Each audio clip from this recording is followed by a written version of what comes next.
The new RTX 4070 Super is here, but should you buy one? And if so, which part should you pair it up with? Well, in this video, I'll be answering that question by building the best RTX 4070 Super gaming PC build, and using it to test Nvidia's new GPU in more than 10 of the latest AAA titles and your guys' favourite games. With a predicted uplift in performance of about 15% over the original RTX 4070, but for the same price, it looks like Nvidia might actually have an opportunity to regain the mid-range of the market from AMD. There's only really one way to find out though, after a quick word from today's video sponsor. The Corsair HS80 Max is a wireless gaming headset that packs a punch. With precisely tuned 50mm neodymium drivers, Dolby Atmos support, and wireless connectivity over Bluetooth and 2.4 GHz, it has you covered. Use it with a PC, Mac, PS4 or PS5 and enjoy up to 65 hours of battery life wirelessly and 130 hours on Bluetooth in the process. Need a top up? 15 minutes of charge bags you up to 6 hours of use. Check it out at the first links in the description below. Let's kick things off by looking at the RTX 4070 Super in a bit more detail. Feel free to use the timestamps below to navigate through this video, including checking out those all-important gaming benchmarks. The RTX 4070 Super and all three of the announced Super graphics cards are intended to be a mid-life refresh of the original 40 series GPUs. Of the non-Super cards, the RTX 4070 is the only GPU that will stay, and with a welcome, well overdue reduction in its MSRP to boot. The RTX 4070 Ti and 4080 will both be discontinued once existing sales stock runs dry, and in reality, that shouldn't take too long. The RTX 4070 Super boasts a 21% increase in CUDA cores over the original RTX 4070, with 7,168 to be precise. That's up from 5,888 on the non-Super model. It also leverages the full-fat AD103 chip, compared with the original 4070, which used a cut-down version. You get increases to the number of tensor cores too, up to 224 compared to 184 on the 4070, while RT cores also grow to 56 from 46. This is of course going to further advance the ray tracing abilities of this card, helping Nvidia pull an even greater lead in this department over AMD. So far so good then, but there is one area I have a slight gripe with Nvidia, and that is VRAM. The amount of memory you get here is unchanged over the 4070 at 12 GB. And while in much of our testing it did prove to be sufficient, we didn't really encounter any major GPU memory bottlenecks, there's still no taking away from the fact that this is 4 GB less than the RX 7800 XT from AMD, perhaps this card's closest on-paper competition. It's also a card that has a $100 lower MSRP than the 4070 Super, even if latest prices on the 7800 XT are a little inflated. VRAM isn't everything though, and we'll explore the full performance ramifications of this as we work through the build. The most striking thing with not only the 4070 Super, but the whole range is that Nvidia are finally bringing price drops across the board. This is a level of price aggression we just have not seen from Nvidia in recent years. That makes cards like this Palit Dual even more important. It's one of the MSRP cards, and means it will be available, hopefully, for that all-important $599 price tag. Opening it up, and I'm expecting something fairly compact and a little bit on the smaller side, and that's exactly what I've got. You can see by way of the name Dual that it's a 2-fan card, and that Palit have managed to keep it firmly within the 2-slot form factor. It's also not too long, I think probably sub 300mm, and what's interesting is it includes that PCIe Gen 5 power cable as standard. On the non-refreshed, non-Super cards, we often saw 8 pins make an appearance on non-Founders Edition designs, but every single GPU we've looked at so far has this new next-gen connector. One thing that allows this card to be so small is that the 4070 Super, like the 4070, is a very cool and power-efficient card, and we're not expecting this GPU to run particularly hot or to be a particular challenge for AIBs like Palit to keep nice and cool. Now of course, with hopefully a high-performing GPU, we obviously need a CPU that's not going to bottleneck, and of course is going to give us equally good performance. And that's where this comes in. It's the Intel Core i5-14600K. For regular viewers of the channel, this CPU might seem like an unusual choice. We often lean towards AMD right now, given the better price to performance available with Ryzen 7000. But the 14600K is uniquely one of the fastest CPUs, especially for single thread performance, currently on the market. You also get more cores than you do on Ryzen, and and quite surprisingly, this thing is actually not badly priced. Recent pricing checks came out at just over $300 for this CPU, and that really is a lot of chip for your money. Another motivating factor behind its choice was the motherboard for this build, Gigabyte's B760 DS3H. Now this is about as cheap as you're going to find for a B760 motherboard. With this being B760, there is of course no overclocking, so there are definitely downsides and trade-offs to be had. The main thing with this motherboard though is that you still retain all of the features and functionality we could need. It's full-size ATX with a good selection of ports, included front panel USB 3.1 Gen 2, and of course that USB-C connection on the rear panel. Unlike lots of more expensive motherboards, it also has Wi-Fi functionality built in, which is going to be great for those of you who haven't got a wired connection to your build. Of course, if you're after loads of high-end connectivity, there are some better and more expensive boards I would advise you pick up. But for this build, it fits the bill really quite nicely. I'll be installing into this board an SSD and DRAM combo from TeamGroup and Samsung. Let's start with the RAM, the T-Force Delta RGB DDR5. This is one of the best value DDR5 kits consistently out there, and you can find lower cache latencies than you can on other models for a similar or cheaper price. I use Newegg to check up-to-date pricing for this build and make sure that everything we bought delivered pretty good value. I'll be pairing it up with a Samsung SSD 990 Pro. This is the 2TB drive, but I'd personally recommend the 1TB instead. Unless you need the extra storage, you can go ahead and save yourself about $75 by picking up the cheaper variant. The reason I've gone for the 990 versus a 980 or even a more entry-level Gen 4 drive is that you want to make sure you've not got any storage bottlenecks in your build. And these drives have got so much cheaper in the last 12 months particularly, it's a bit of a no-brainer. First port of call is installing the CPU, which installs nice and easily into our LGA 1700 socket. Just be really careful not to touch, of course, any of the pins that are on the board as standard.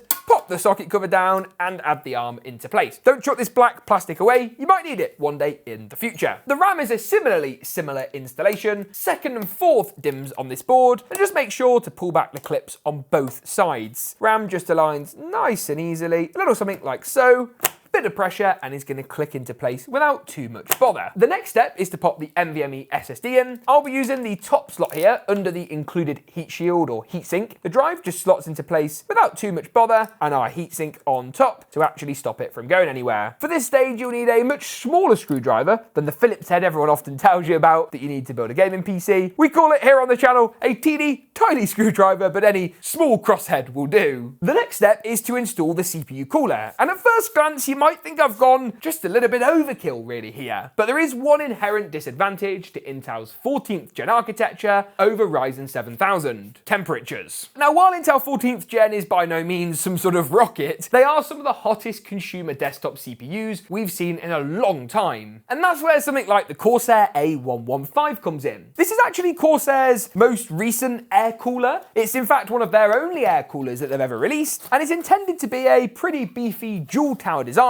that's meant to run quiet. Now, opening it up, and it looks like, yeah, wow, okay, Corsair have gone a bit all out. Let's remove this protective plastic and take a glance at one of the most chunky tower air coolers I have ever seen. Oh my goodness. The cooler boasts compatibility for all the latest socket types from LGA 1700 through to AM4 and AM5, and you actually get two of Corsair's top of the range and very well packaged AF140 Elites in the box. These are some of the biggest CPU fans you'll ever find on an air cooler, which contributes to its quite tall height of 164mm. Corsair, I think, have stopped including manuals in the box, so you have to look at them online. I personally do prefer a printed paper manual, but these instructions don't look particularly complicated to follow. Everything is nicely labelled, so you've got the Intel backplate, Intel clips, and of course our Intel LGA 1700 standoffs. The first port of call is going to be installing the backplate. This is just going to slot through each of the holes on the rear of the motherboard, a little something like so, with each of the included Intel standoffs screwing into the threads on the backplate. There's 4 in total, 1 for each corner. Then just a case of popping these included brackets onto the actual standoff posts, a little something like this. Not too tricky so far, and then I believe there should be some thumb screws which we can use to secure those brackets into place. These brackets are what are going to provide the basis to actually mount the CPU air tower itself onto. That's then going to to allow us to drop the cooler on, and oh my word, this thing is massive. With a nice long screwdriver fitting through the middle of our two heatsink towers and securing the cooler itself down into place. Just got to make sure it's lined up properly. It's a bit of a squeeze, but once you've found your thread, it's just a case of getting these two nice and tight. Then the rather clever fan mounting installation means that you just actually slide the fan with this little rail system back into the middle of the cooler. Yes, and you can choose to configure that as high or as low as you like. So depending on where we end up putting our outside fan, we can of course ensure they match. Good stuff. With that all done, just pick it up by the cooler just to make sure that it's all installed. Wow, that is quite the spectacle. And we're ready to go ahead and move this into the case. And to say that I'm excited about this PC case would be the understatement of the year. Because this is the Montech King 95 Pro. And boy, if you've not seen this case before, you're in for a treat. And that's because on the Pro version, which gives you RGB fans as standard, you don't just get 1 or 2 fans, you get 6. 2 of them are 140s, the other 3 are 120s. The front glass panel is actually curved and looks absolutely unbelievable, with a leading RGB strip that goes all around the case. It is phenomenal. The build quality feels absolutely top tier, and you can buy this case for a staggering $100. It's going to cost you a little bit more if you want all the RGB fans, and the white model has a premium to it too. But I'll link everything today for Newegg and Amazon at the links in the description below. I already know that all the standoffs are in the right place, so it should just be a case of sliding the motherboard in, getting it all nicely lined up, and it will just hold over the pre-installed standoffs, at least for now. Get it screwed in with all of the included screws, 3 up top, 3 across the middle, and 3 down the bottom to be precise, and that should stop it from going anywhere. I'll finish things off by adding on the fan as well for the front of the air cooler. I think we might have a little bit of a problem. And when I say a little bit, I mean quite a lot of it of a problem. That is as far as that fan is going to go, which obviously looks stupid and will not fit. So I think what's going to have to happen is that I'm going to need to remove the memory and find a lower profile kit that's going to actually support this CPU fan installation. We'll come back to that a little bit later. For now, why don't we go ahead and throw in the RTX 4070 Super. This GPU is fairly compact by design, so installing it shouldn't face us with any sort of compatibility issues. Bit of pressure. Yes, nice satisfying click sound, and a couple of thumb screws will just secure it into place, and we'll deal with the cable and wiring next. And those aforementioned cables and wiring will be provided by this, the A850GL. Now I picked this because it's one of the only PCIe Generation 5 PSUs on the market, and of course it comes in at a fairly compact form factor and a good price. As mentioned, I'll link everything used today in the description below. For this build, obviously just a case of getting everything wired up, I am going to throw a few cheap cable extensions in there. I picked these up from Easy DIY Fab, and they're just going to help to offset the build quite nicely and give us that little bit of an aesthetic edge. And once that's all complete, the build is finally ready to go, and we can boot this thing up and take a look at performance. So let's see exactly how Nvidia's new 4070 Super stacks up.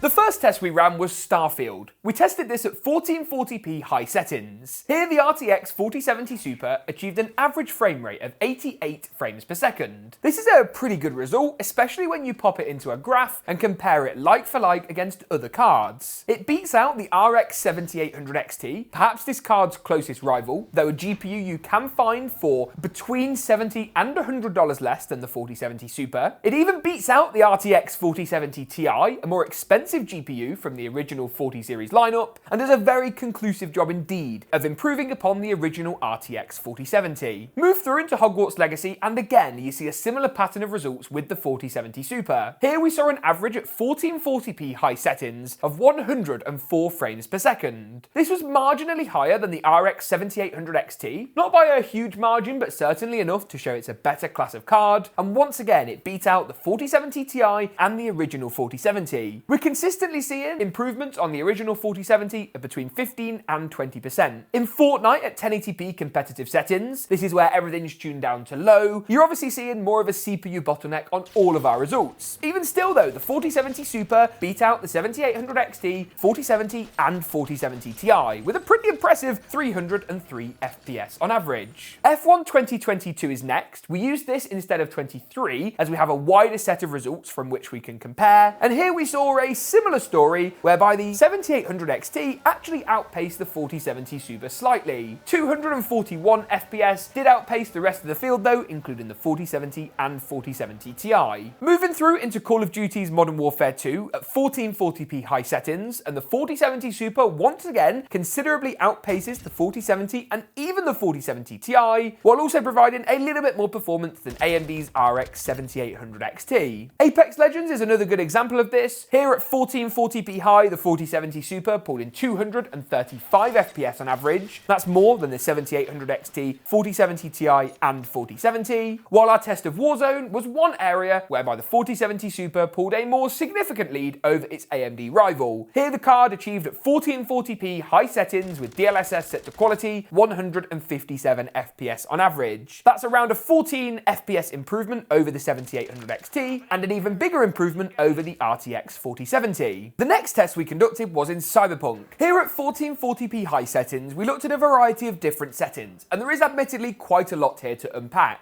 The two purple bars are the 4070 Super, the lower of these being with DLSS 3, frame generation and ray tracing all enabled, and set to the high preset. You can see here where Nvidia pull a distinguishable lead over AMD when it comes to that ray tracing performance. Compare that to any of the 7700, 7800 or 7900 XT cards, and Team Red frankly pale into insignificance when ray tracing is brought into the equation. Move back into straight rasterization, and again the 4070 Super performs well, outpacing the original RTX 4070 by 15 frames per second, though AMD with straight rasterization do perform pretty well here, the 7800 XT coming in slightly higher than the 4070 Super with 103 FPS on average. How much you value ray tracing is going to be dependent on your personal preferences, but it's important to note that if you're undecided between the 7800 and 4070 Super and ray tracing is a factor, you may want to look at the Super card instead. Our final game to look at is Alan Wake 2. We tested this first on the 4070 Super with DLSS and ray tracing disabled, giving us a vanilla rasterization result. Here the 4070 Super pulled in 69 FPS on average. Compare that to the original 4070 and it's a 7 FPS improvement, so a more than 10% jump in frame rate. It's a similar story when you enable RT and DLSS, ray tracing on high with DLSS 3 enabled, and the card shoots up to 95 FPS. This is 9 frames per second higher than the 86 FPS average with the original 4070. So far so good then, but let's take a look at cost per frame and ensure that what you're actually seeing here is good value for the price Nvidia are trying to charge. On our first graph, where we used our Apex Legends at 1440p data from earlier, the 4070 Super delivered a cost per frame of $2.55. This is based on MSRP information at launch. This is pretty good when you look at the actual breadth of the graph, especially for some of the higher end cards. The 4070 at its original MSRP, for example, comes in with a cost per frame of 24 cents more than this. That's about 10%. That isn't to say though that the 4070 Super is the new value GPU king necessarily, with the 7800 XT being a particularly standout good value GPU in this area, with a cost per frame in Apex Legends of $2.15. It's a similar story, if slightly less favourable for the 7800 XT in Hogwarts Legacy, but it's safe to say this is a card that still beats out when it comes to actually trimming the amount you're paying per frame delivered. In Hogwarts Legacy at 1440p, the 7800 XT delivered a cost per frame of $4.89, virtually tied with the 7700 XT, while the 4070 Super was up there with $5.76. It's still a lot cheaper than the original 4070, 70 Ti